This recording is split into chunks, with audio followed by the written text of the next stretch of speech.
Q, man, you got another great get.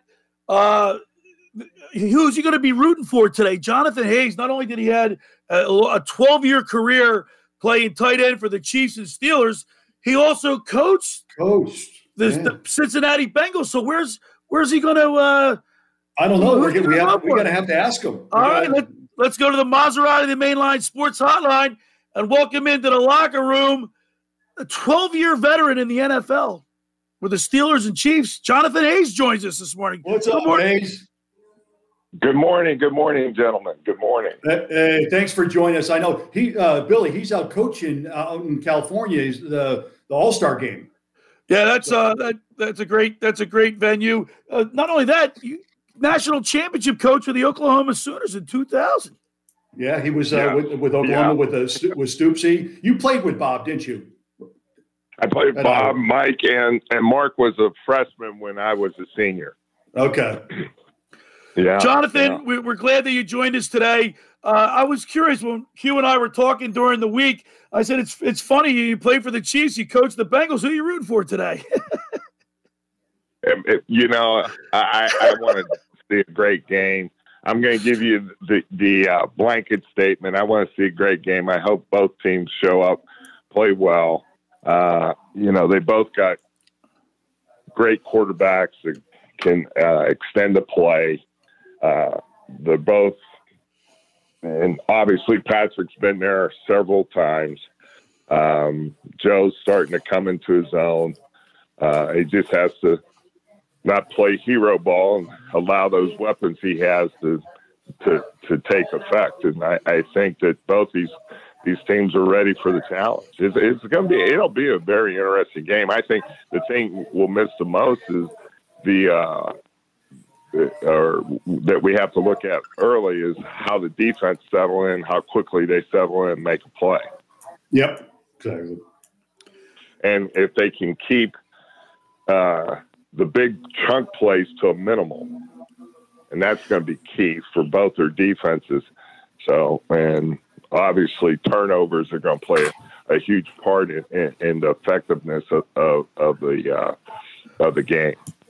Now, Jonathan and Q will test this. You always hear defense wins championships, but with these quarterbacks in the league now, man, obviously the Buffalo Bills, one of the best defenses in the league, couldn't stop Patrick Mahomes last week.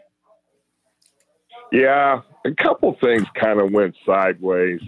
First of all, and I'm not going to sit here and over-criticize Sean McDermott. I just thought, why wouldn't you squib kick? More time off the clock, instead of even giving Patrick 13 seconds, instead of giving him 13 seconds, give him 7 seconds, give him 8 seconds, seriously. I mean, that's a huge difference in what you're going to call, how you're going to approach those last couple seconds. And that was the only thing to me that really stood out. And then,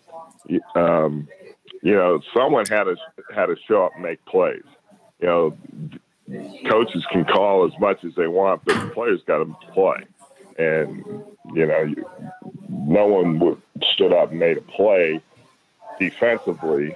Offensively, they did a great job. And managing the clock, because we saw just a week earlier how Dallas mismanaged the clock. Yeah. We're talking with former NFL tight end for the Chiefs and the Steelers, Jonathan Hayes, now with a long coaching career. You played tight end, and Kansas City has a great one in Travis Kelce. What do you make of his ability, and how good is Travis Kelce? The thing you see in Travis is yards after catch.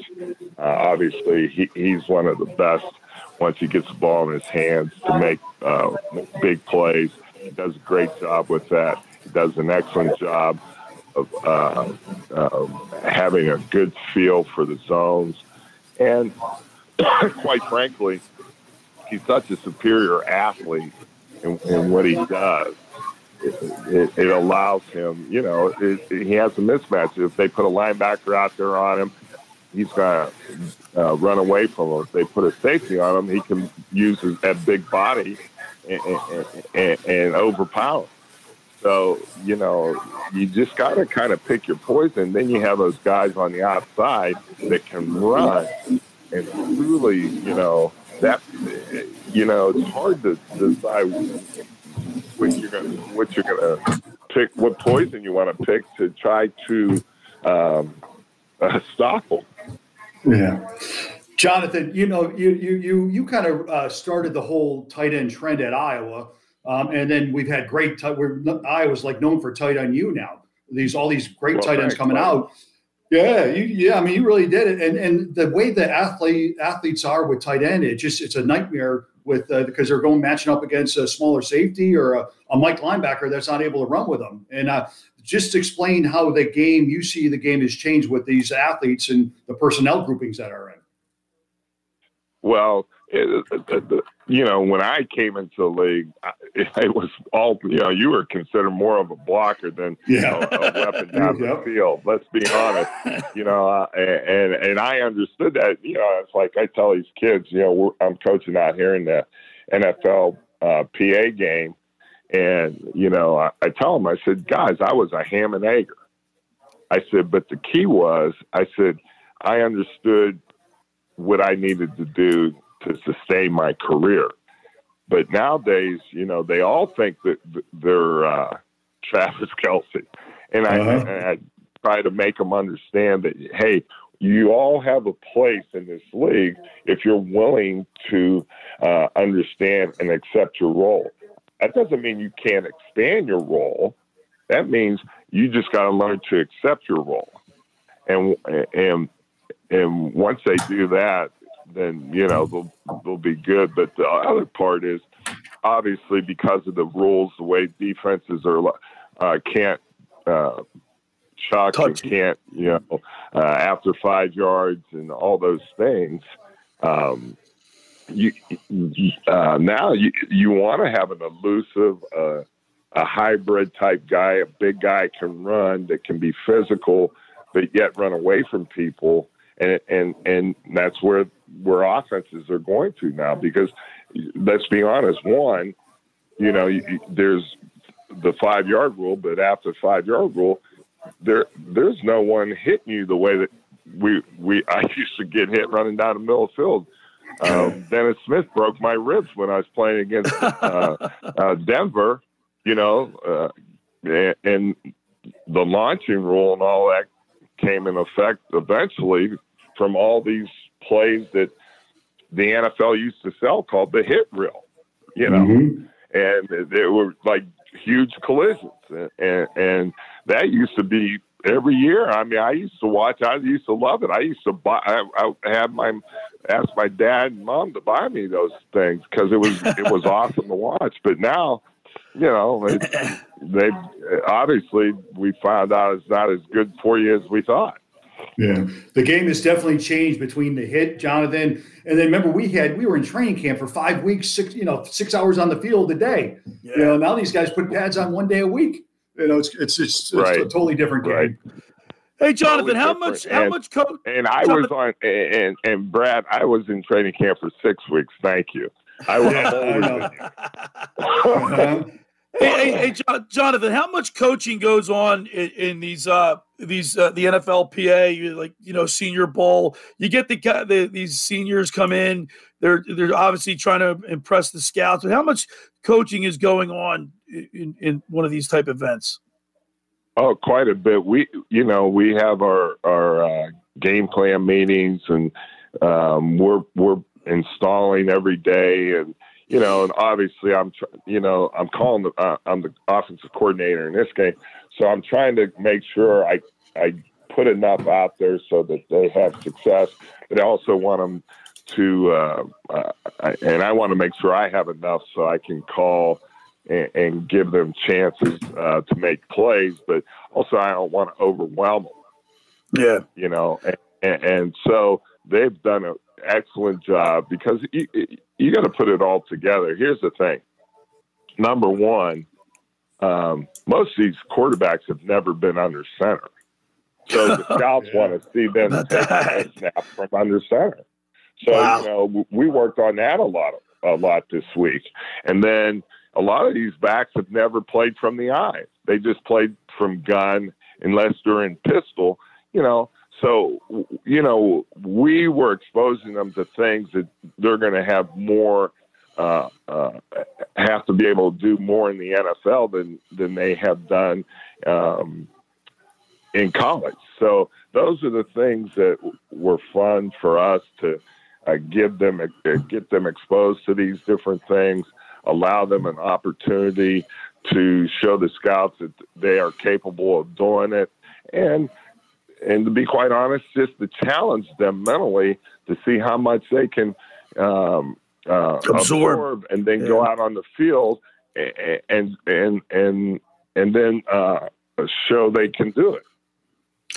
Well, Jonathan, I got to tell you, when Q told me we were thinking about having you on, I thought it was pretty interesting. You coached with Cincinnati, you played for the Chiefs, and you've had a really long career, a very successful coaching career as well. And we really appreciate you taking time to come on the program. It's always interesting, Q, to have a former player get his perspective. Well, a former Hawkeye. We're Hawkeyes, baby. Hawkeyes. Hey, Hawkeyes. That's right. Hey, Brad, and they just offered my younger son. Oh, congrats. That's great. You have one son playing in the NBA. Your oldest one. I'm doing my research. Mark offer him too, so. Well, okay. Listen, I go see Mark twice a year. Kentucky or Iowa? What do you think? Well, the good thing is he's only a sophomore. I think if he continues on his trajectory, he'll be our third child without having to pay for school. I can't believe your one is 6'10" and playing in the NBA. Plays for the Pelicans. Correct. I know. Yeah. Oh my gosh, Jonathan. Yeah. See, that's in the bloodline. My daughter's at UC, and she plays basketball at UC. And How tall is she? How tall is your daughter? Boys. She's 6'2". She was AAC freshman team. And then this year she's sophomore, and, they're struggling. They're up and down. They're a young team, but, they'll get it together. Okay. Athletics, baby. All right, Jonathan, listen, man, thank you so much. I know you're out there coaching. Thanks for taking time. We appreciate it, and good luck. Yeah, Jonathan, thanks for taking time. I'll give you a shout on Monday, okay? All right, buddy. Thanks. Talk to you. There he is, Jonathan Hayes. Q, man, great get. You talk to a guy that played in the NFL for 12 years, and then he has a successful coaching career. And we didn't even talk about it. He's the GM and head coach of the St. Louis the XFL. The XFL that's coming out. But what? We just asked him a question I thought was pretty cool. Like when I said about how much coaching goes on, for him to say that a lot of these quarterbacks that have never been under center, that's wild, isn't it? Yeah. So when I went to these senior games, they wanted to know your cerebral, if I throw how much you can absorb. He said exactly. They want to know how you interact and how you can retain information. Everyone knows how to tackle and block and run. Right. They want to see you in action and see what kind of kid you are. Your work. See, football players aren't just dumb jocks, right? No, we can't. No.